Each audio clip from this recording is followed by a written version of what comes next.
Orang sering bilang, caranya gimana kita mengalami bahwa kita ini harus mengalami segala sesuatu. Kalau kita tidak pernah mengalami segala sesuatu, kita berarti belum pernah menjadi saksi. Oke? Kalau syahadat mempunyai statementnya adalah, aku bersaksi tiada Tuhan selain Allah. Tuhan dan Allah juga beda. Karena ini sudah digarisbawahi kan, tiada Tuhan selain Allah. Dan Muhammad utusan Allah. Kita berpikir Muhammad juga adalah orang. Bagaimana dengan Muhammad sendiri yang orang yang ada di tanah suci, Muhammad bin Abdullah, ketika dia juga membaca syahadat? Masa iya dia berkata atas namanya sendiri? Jadi aneh. Sebelum dia terlahir pun katanya sudah ada di aras tertulis, La ilaha illallah Muhammad Rasulullah.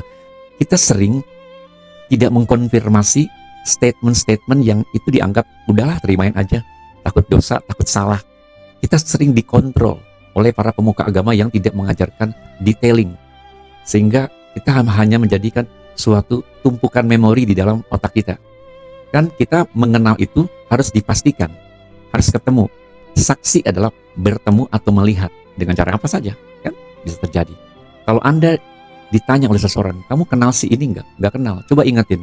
Wah, gimana bisa ingat? Kan saya belum pernah ketemu. Itu satu contoh yang sangat dekat dan jitu.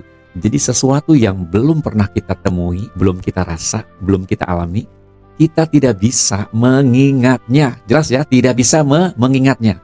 Jadi kalau zikru atau zikir itu katanya mengingat apa? Allah. Pernah ketemu Allah? Tahu Allah? Nggak tahu. Apa yang mau diingat? Sudah aneh Anda.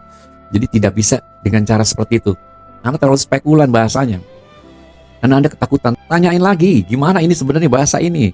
Dipakai supaya dalam konsep pemahaman yang benar. Ya, seperti itu. Seringkali orang konsep pemahamannya nggak sejalan dengan apa yang dia lakukan dalam kehidupan sehari-hari. Seolah-olah nggak mau berpikir lagi, biarin aja lah, yang penting gue mau jadi orang baik. Oke, kalau ujung-ujungnya jadi orang baik emang keren. Ditaruh dimanapun, tinggal dimanapun, dia tetap disenengin orang. Nggak perlu tanya agama. Kan kita nggak perlu tanya agamanya. Kalau orang ada yang baik, ada yang mengasihi kita, menolong kita nggak tanya kan.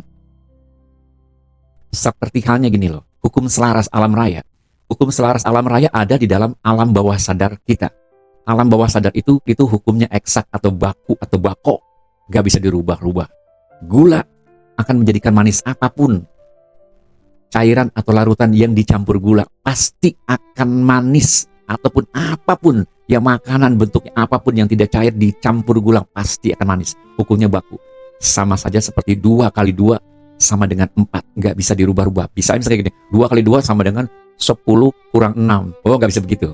Dia tetap 2 kali 2 sama dengan 4. Hukumnya baku. Itu yang terjadi pada alam bawah sadar kita.